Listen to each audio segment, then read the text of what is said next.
Friends, weekly auto updates episode 21కి అందరికీ స్వాగతం. డేట్ వచ్చేసరికి February 7, 2026. మనతో పాటు విజాట్ సార్ కూడా ఉన్నారు. ఇప్పుడు ఫిబ్రవరిలో 2 కార్లు లాంచ్ అయితే కన్ఫర్మ్ అయినాయి. February 17వ తారీఖు ఒకటి, February 20వ తారీఖు ఒకటి. 17వ తారీఖు వచ్చేసరికి నిస్సాన్ గ్రావైట్ అయితే వస్తుంది. ఇది సేమ్ మనకి రెనో ట్రైబర్ ఉంది కదా, అలాగే అనమాట. 7 సీటర్ వర్షన్, సేమ్ దానిలో ఉన్న ఇంజిన్ దీనిలో కూడా యూజ్ చేస్తారు. 1 litre natural aspirated petrol engine, power 71, torque 96 newton metre torque produce చేస్తుంది. అండ్ ఇది నిస్సాన్లో రాబోతుంది February 17వ తారీఖు.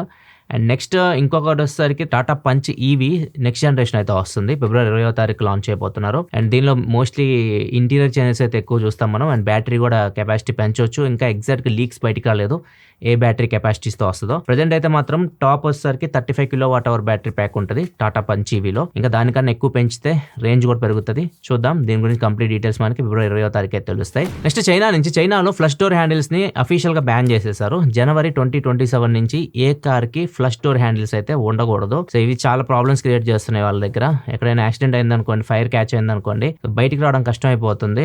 ఈ రీసెంట్ గా ఒక సంఘటన జరిగింది చైనాలో. కార్ యాక్సిడెంట్ అయితే అయింది. డ్రైవర్ బయటకు వచ్చేసాడు. బ్యాక్ సీట్ లో ముగ్గురు అయితే ఉన్నారు. వాళ్ళని బయటికి తీయడానికి పాపం వాళ్ళు ఎంత కష్టపడ్డారు మీరే చూడొచ్చు, స్క్రీన్ మీద కనిపిస్తుంది. బ్యాక్ అద్దం పగలగొట్టేసి వాళ్ళు బయటికి లాగారు. అప్పటికి కారు ఫైర్ క్యాచ్ అయింది. సో వీళ్ళు ఫాస్ట్ గా రియాక్ట్ అయ్యారు కాబట్టి అందరు ప్రాణాలతో బయటకు వచ్చారు. ఇట్లాంటి సంఘటనలు అన్ని జరుగుతున్నాయి కాబట్టి చైనా అయితే నిర్ణయం తీసుకుంది ఫ్లష్ డోర్ హ్యాండిల్స్ ని బ్యాన్ చేయబోతున్నట్లు. January 2027 నుంచి ఫ్లష్ డోర్ హ్యాండిల్స్ చైనాలో కనపడవు కార్లకి. నెక్స్ట్ వచ్చేసి హోండా తొందరలో ఒక ఈవీ బైక్ అయితే లాంచ్ అయి ఉంది. దీని పేటెంట్ అయితే లీక్ అయింది అనమాట రీసెంట్ గా. ఇది చూడడానికి కమ్యూటర్ బైక్ లాగా ఉంది. అంటే స్కూటర్ ఉంటాయి కదా, స్కూటర్స్ అయితే కాదు, డైరెక్ట్ ఈవీ బైక్ అయితే లాంచ్ అయింది. చూడడానికి కొద్దిగా షైన్ మోడల్ లా అనిపిస్తుంది. మేబీ మోస్ట్లీ హోండా షైన్ ఈ అవ్వచ్చని ఆటోమొబైల్ వర్గాలు అంటున్నాయి. చూడాలి ఎంత ఎప్పుడు వస్తుందో ఈ బైక్ అయితే. Next Indian government Bharat taxi అని చెప్పేసి ఒక యాప్ అయితే లాంచ్ చేస్తుంది. ఓలా, ఊబర్ వీటికి పోటీగా అనమాట. ఈ భారత్ ట్యాక్సీ యాప్ ఆల్రెడీ వీళ్ళు డెమోకి తీసుకొని వచ్చారు. అయితే పైలట్ ప్రాజెక్ట్ కింద తీసుకొని వచ్చారు. టెస్ట్ కూడా చేశారు గుజరాత్లో, ఢిల్లీలో, ఇక 2 చోట్ల టెస్ట్ చేశారు.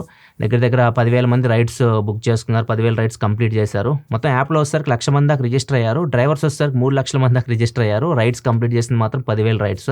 ఇది బాగానే సక్సెస్ అయిందని చెప్పేసి February 5వ తారీఖు అమిత్ షా గారి చేతుల మీదుగా ఈ భారత్ ట్యాక్సీ యాప్ని అయితే లాంచ్ చేశారు. అండ్ ప్రజెంట్ ఇది ఢిల్లీలో వర్క్ అవుతుంది. ఢిల్లీలో ఒకవేళ మీరు ఈ యాప్ యూజ్ చేయాలంటే యూజ్ చేయొచ్చు.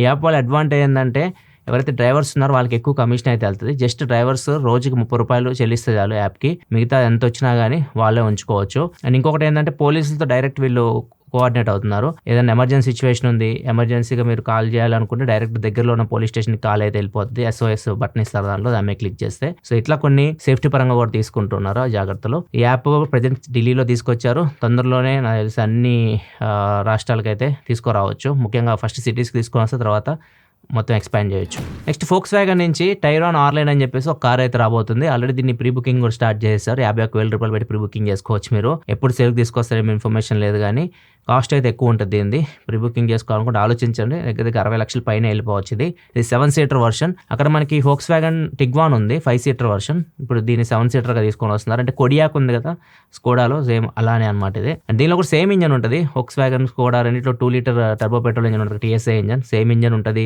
7 స్పీడ్ DSG గేర్ బాక్స్ ఉంటుంది. పవర్ దగ్గర 203 PS వరకు పవర్ ప్రొడ్యూస్ చేస్తుంది ఇంజన్. సో సేమ్ ఇంజన్ తీసుకొని వస్తున్నారు. సో అన్ని ఫీచర్స్ అయితే ఉంటాయి. అంటే ఒక ప్రీమియం కార్లో మీకు ఎలాంటి ఫీచర్స్ కావాలి అన్నీ ఉంటాయి. Level 2 ADAS ఉంటుంది, 360-degree కెమెరాస్ ఉంటాయి. అండ్ దీనిలో మీకు సీట్స్కి వచ్చేసరికి హీటింగ్, వెంటిలేషన్, మసాజ్ ఇలాంటివన్నీ ఉంటాయి. అంతేకాదు ఇది మీకు ఆల్ వీల్ డ్రైవ్ తో కూడా వస్తుంది. దీని ఎగ్జాక్ట్ లాంచ్ డేట్ అయితే ఎలాంటి కన్ఫర్మేషన్ లేదు బ్రాండ్ సైడ్ నుంచి అయితే. ఒకవేళ అప్డేట్ ఉంటే మళ్ళీ మనం నెక్స్ట్ ఆటో అప్డేట్లో మీకు అప్డేట్ ఇస్తాను. నెక్స్ట్ వచ్చేసి యమహా నుండి యమహా EC06 వెహికల్ అయితే లాంచ్ చేసింది. ఈ వెహికల్ ని 1.67 lakh ఎక్స్షోరూమ్ ప్రైస్ కి అయితే తీసుకొచ్చారు. మెయిన్ గా చూసుకుంటే ఈ బైక్ యమహాలో ఫస్ట్ ఈవీ బైక్ అని కూడా చెప్పుకోవచ్చు.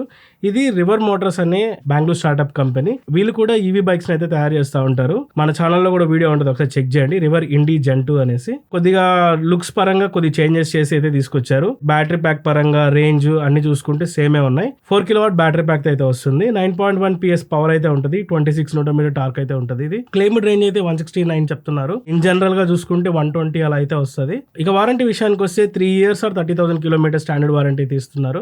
ఒకవేళ మీరు కానీ ఈ బైక్ మీద ఇంట్రెస్ట్ చూపిస్తుంటే దగ్గరలో ఉన్న షోరూమ్స్ కి ఒకసారి కాంటాక్ట్ అవ్వండి. నెక్స్ట్ వచ్చేసి బజాజ్ నుంచి లాస్ట్ ఇయర్ GST 2.0 లాంచ్ అయింది. దానివల్ల ఏమైందంటే 350cc కన్నా హైయర్ సీసీ బైక్స్ కి ప్రైస్ అయితే ఇంక్రీజ్ అయిపోయినాయి. 350cc బైక్స్ కి కొద్దిగా తగ్గాయి ప్రైజెస్. బజాజ్ లో చూసుకుంటే డామినర్ 400 గానీ, పల్సర్ లో చూసుకుంటే NS 400Z గానీ, ఈ వెహికల్స్ అనేవి 400cc సెగ్మెంట్ కి అయితే వెళ్ళిపోయాయి. కొద్దిగా రేట్ అయితే పెరిగిపోయినాయి అనమాట.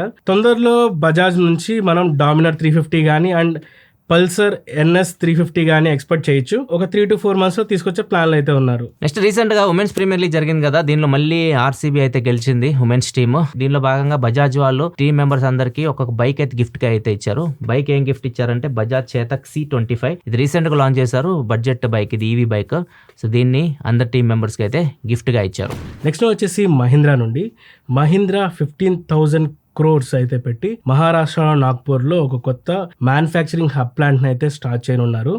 ఈ ప్లాంట్ లో మెయిన్ గా వీళ్ళ EV కార్స్ ని, ఏవైతే ఐస్ ఇంజన్ కార్స్ ని అండ్ అలాగే ట్రాక్టర్స్ ని కూడా మ్యానుఫ్యాక్చర్ చేయనున్నారు. అండ్ గ్లోబల్ గా కూడా ఇక్కడ నుంచి ఎక్స్పోర్ట్ చేసే ప్లాన్ లో అయితే ఉన్నారు. ఈ ప్లాంట్ ని 2028 నుంచి ఆపరేషన్ ప్లాంట్ గా తీసుకురావాలనే ప్లాన్ లో అయితే ఉన్నారు. అలాగే టాటా మోటార్స్ కూడా వాళ్ళ లగ్జరీ కార్ బ్రాండ్ ఏదైతే ఉందో జాగ్వార్ ల్యాండ్ రోవర్, ఈ కార్స్ ని చెన్నై పానపక్కం ఫెసిలిటీలో అయితే అసెంబ్లీ చేయనున్నారు. ఈ ప్లాంట్ కూడా 2024 లో అయితే ఇనాగ్రేట్ చేశారు. ఇప్పుడు ఇది ఆపరేషన్ కి అవైలబిలిటీగా వచ్చింది. ఈ ప్లాంట్ లో ఫస్ట్ కార్ గా వీళ్ళు రేంజ్ రోవర్ ఇవోక్ మోడల్ అయితే అసెంబుల్ చేయనున్నారు. నెక్స్ట్ వచ్చేసరికి ఇది సిమ్లాలో జరిగింది. సిమ్లాలో ఇక్కడ వచ్చి XV700 చాలా కష్టపడిపోతుంది మంచులో డ్రైవ్ చేయడానికి. ఇదా చూసావు, భయంకరంగా కష్టపడుతుంది. అది పక్కన చూడొచ్చు లార్డ్ ఆల్టో ఎలా వెళ్ళిపోతుందో. నాకు తెలిసి ఇది XV700 2-wheel డ్రైవ్ అనుకుంటా, ఆల్-వీల్ డ్రైవ్ అయితే కాదనుకుంటున్నాను నేను. ఎగ్జాక్ట్ ఇన్ఫర్మేషన్ లేదు. ఆల్-వీల్ డ్రైవ్ అయితే ఈజీగా వచ్చేస్తుంది మంచులో నుంచి, కానీ ఆల్టో చూడొచ్చు ఎట్లా పోతుందో, అసలు ఎవరు ఆపలేరు దాన్ని. నెక్స్ట్ హర్యానాలో ఒక లారీ డ్రైవర్ చిన్న వీడియో అయితే పోస్ట్ చేశారు. ఆయన చెప్పిన దానిలో కూడా ఒక అర్థం అయితే ఉంది.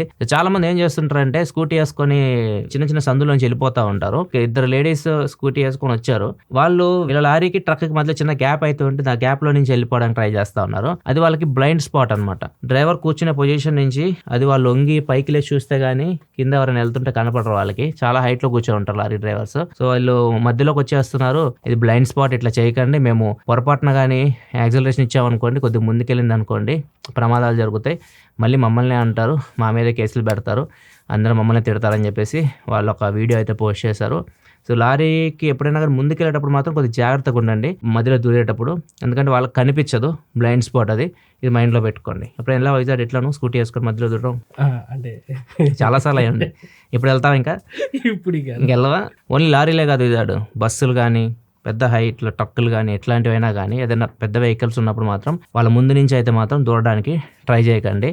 బ్లైండ్ స్పాట్లోకి వెళ్తారు. జాగ్రత్త కూడా మీ ఫ్రెండ్స్తో కూడా షేర్ చేయండి. ఇది వరకు ఉంది ఆటో అప్డేట్స్ అయితే. ఎపిసోడ్ మీకు నచ్చింది అనుకుంటున్నాను. నచ్చితే లైక్ బటన్ ప్రెస్ చేయడం మాత్రం మర్చిపోకండి. రేపు XV7X వీడియో మన ఛానల్ అయితే వస్తుంది. సార్ చెక్ చేసేయండి. సబ్స్క్రైబ్ కూడా చేసుకోండి. చాలా మంది సబ్స్క్రైబ్ చేసుకొని మన ఛానల్ చూస్తున్నారు. విజాడే చెప్పడు సార్, చెప్పండి సార్ కొంచెం సబ్స్క్రైబ్ చేసుకోమని. సబ్స్క్రైబ్ చేసుకోండి, మీకు మంచి కంటెంట్ ఇంకా డెలివరీ చేస్తున్నాం. సార్ చెప్పారు కాబట్టి సబ్స్క్రైబ్ చేసుకోవాలి మీరు. మళ్ళీ మనం నెక్స్ట్ వీడియో సెలవు. బాయ్.